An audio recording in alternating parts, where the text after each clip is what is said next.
चलिए, तो ध्यान देते हैं कि भाई ये हमने उत्खनन देख लिया, ठीक है, हमने पुरातत्वविद देख लिया, पुरातत्व क्या होता है ये सारी चीजें हमने देख ली। अब हम देखेंगे कि पुरातात्विक रिपोर्ट्स क्या होता है। ठीक है भाई, जो हमारे पुरातत्ववेत्ता हैं, ठीक है, जिसे हम कहते हैं पुराविद,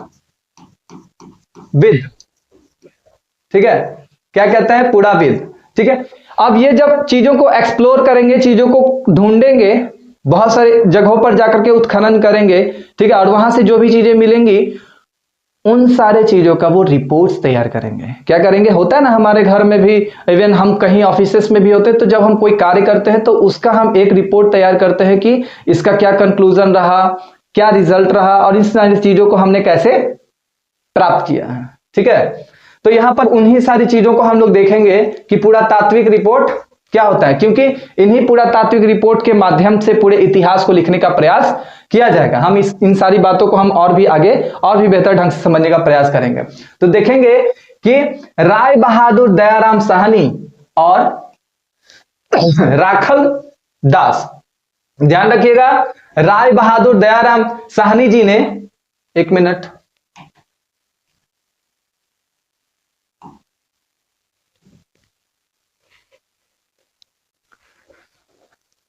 तो राय बहादुर दयाराम साहनी जी ने और राखल दास जी ने किन किन नगरों की खोज की, एक ने हड़प्पा नगर की खोज की और एक ने मोहनजोदारो की खोज की।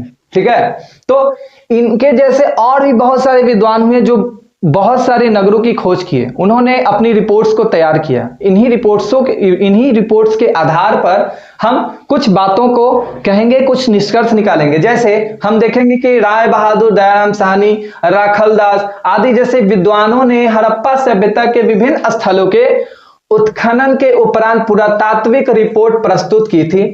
इन रिपोर्ट में विभिन्न स्थलों पर प्राप्त पुरातात्विक सामग्री का विस्तृत विवरण प्रस्तुत किया गया। यानी जो भी हम काम करेंगे उसका हम एक रिपोर्ट तो तैयार करेंगे ना भाई, ठीक है, तो विस्तृत विवरण प्रस्तुत किया और वस्तुओं का वैज्ञानिक विश्लेषण भी प्रस्तुत किया गया।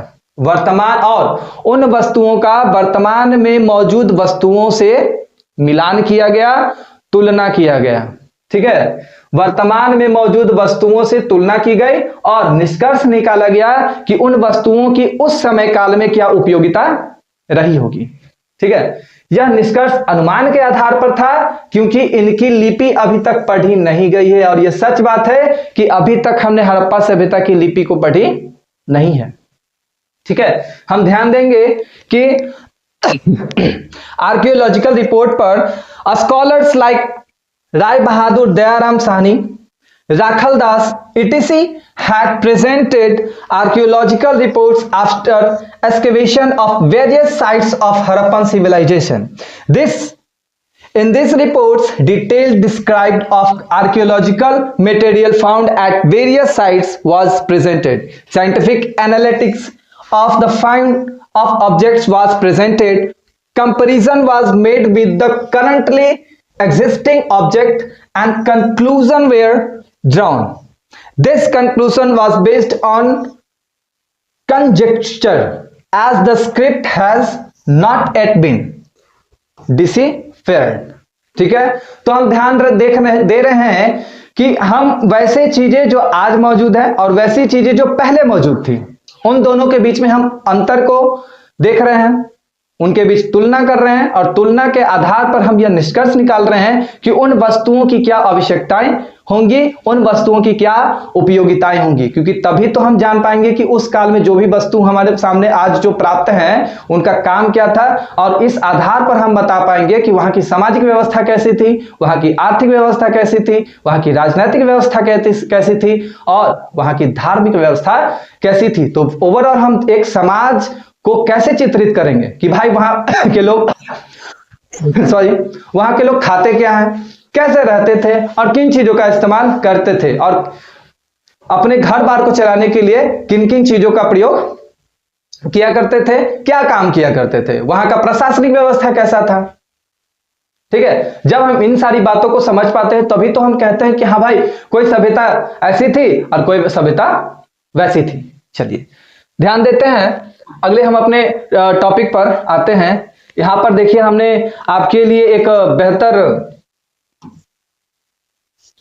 पिक्चर को रखा है, ठीक है, जो पुरातात्विक रिपोर्ट के आधार पर ही है, ठीक है। बहुत मेहनत कर करके ये बेचारी जो है अपने रिपोर्ट्स को तैयार कर रही है। देखिए यहाँ पर किस प्रकार जो है पुरातत्ववेत्ता जो है काम कर रहे हैं। यहाँ पर देखिए ये कंकाल इसके सामने आराम से बेचारा लेटा हुआ है, ठीक है। तो ऐसी स्थितियों में जो है ये सारे व्यक्ति जो कार्य करते हैं हमारे सामने इनके कार्य का ही रिजल्ट प्रस्तुत होता है और उसी के आधार पर हम विभिन्न प्रकार के इतिहासों की जानकारी प्राप्त कर पाते हैं। चलिए बहरहाल हम लोग अपने अगले टॉपिक पर चलते हैं।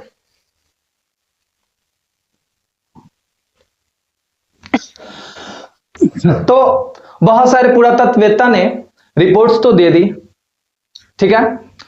इन्हीं सारे में एक और हमारे पुरातत्वविद हुए जिनका नाम हुआ अर्नेस्ट मैके। जिनका नाम क्या हुआ?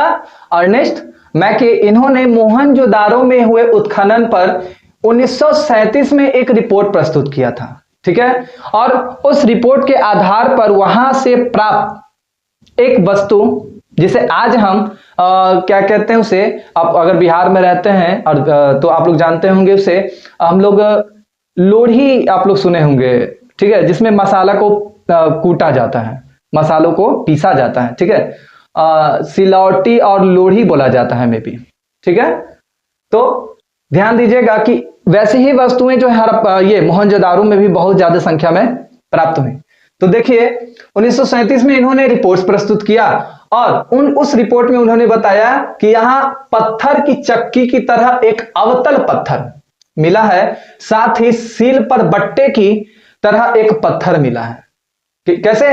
हमारे घरों में आप यहां पर देखिए, मैंने एक पिक्चर भी दिया है, देखिए एक सिलौटी की तरह, सिलौटी जिसे आप लोग कहते हैं, ठीक है, की तरह एक वहां से वस्तु प्राप्त हुआ है जिसका इस्तेमाल ऐसा अनुमानन बताया जा रहा है कि मसालों को पीसने के लिए किया जाता था, अन्न को पीसने के लिए किया जाता था, औषधियों को पीसने के लिए किया जाता था, ठीक है। देखिए यहां पर इसे अवतल चक्की कहा गया। इस पूरे ये जो चक्की पूरा है, एक मिनट, ये जो पूरी चक्की है इसे कौन सा चक्की कहा गया? अवतल चक्की,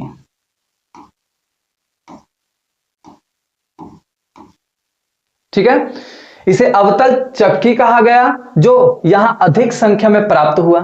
अनुमानित यह एक अन्य पीसने का एकमात्र साधन था, मतलब वहां पर यहां अन्न है, अन्न, ठीक है, अन्न पीसने का एकमात्र साधन था। यह चक्कियां कठोर पत्थरीली अग्नेय अथवा बलुआ पत्थर का बना होता था। मतलब ये जो चक्कियां होती थी ये एक विशेष प्रकार के पत्थर से बनी होती थी, जैसे बलुआ पत्थर, बलुआ पत्थर, ठीक है।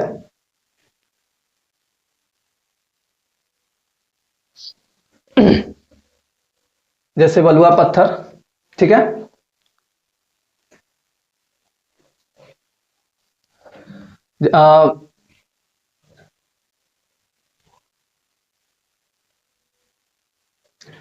तो यहां पर देख सकते हैं कि एक यहां पर पत्थर है जिसे, यानी जो चक्की है हमारी, इसका निर्माण किसी से किया गया है? बलुआ पत्थर से। और भी बहुत सारे पत्थर हैं जैसे अग्नेय चट्टाने, ठीक है। तो यहां पर बलुआ पत्थर अग्नेय द्वारा बनी चक्कियों के तल उत्तल थे, ठीक है। आपने पढ़ा होगा उत्तल और अवतल, ठीक है, आपने इस चीज को पढ़ा होगा। आप बताइए कि कौन उत्तल है और कौन अवतल है, ठीक है, बताइए जी।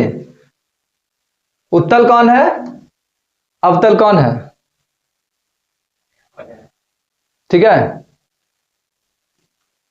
जिसका तल, यहां पर आप देख सकते हैं ध्यान से कि जिसका तल क्या हो? मुड़ा हुआ हो। आप अगर इस चक्की को, एक मिनट, देखिए ये चक्की है ना, इसका जो तल है वो क्या है? ऐसे नीचे धंसा हुआ है, ठीक है। तो इसका तल क्या हो गया? उत्तल, ठीक है, उत्तल।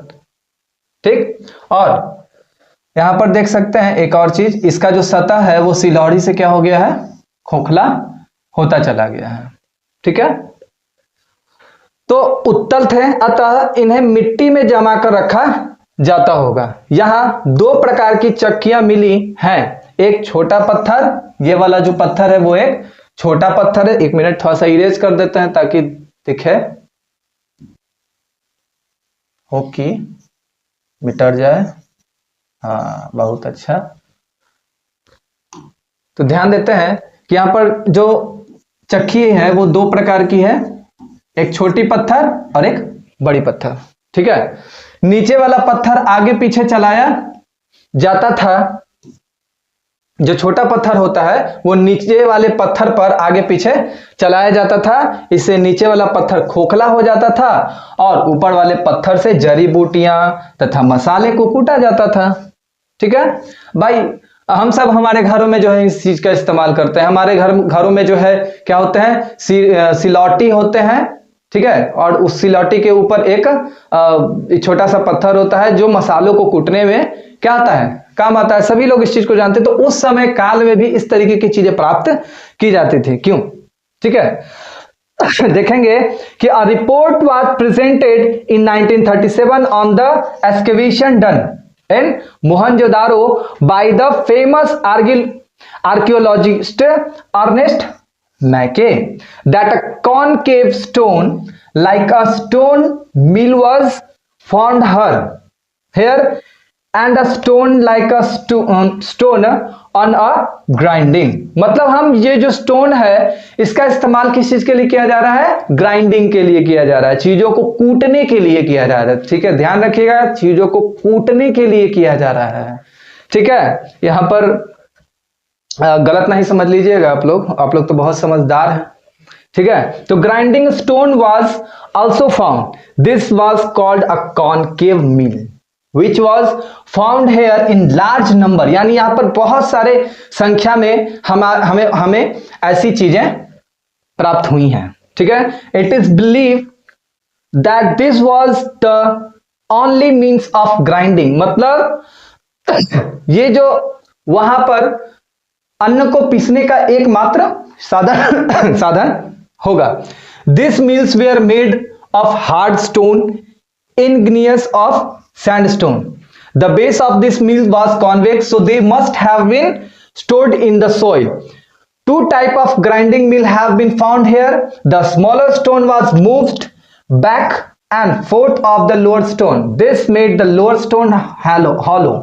ठीक है, मतलब ये जो छोटा सा पत्थर होता है वो इसके ऊपर रगड़ा जाता है, जिसके कारण ये जो छोटी बड़ी पत्थर है वो खोखली हो जाती है। ठीक है, herbs and spices were crushed with the upper stone। ठीक है, तो इसको और क्या बोलूं कि भाई एक छोटा सा बात है, एक बड़ा सा पत्थर है, एक छोटा सा पत्थर है, और उसके ऊपर हम एक छोटे से पत्थर को क्या कर रहे हैं, चीजों को कूटने के लिए उस पर रगड़ दे रहे हैं, जिससे ये क्या हो गया, खोखला हो गया। ठीक है, तो इस पर मैं और ज्यादा बात क्या करूं, यहां पर आप ध्यान दे सकते हैं कि मोहनजोदारो। ठीक है, यहीं से ये सारी चीजें क्या हो रही है, प्राप्त हो रही हैं। ठीक है, चलते हैं हम अपने अगले स्लाइड पर। ठीक है,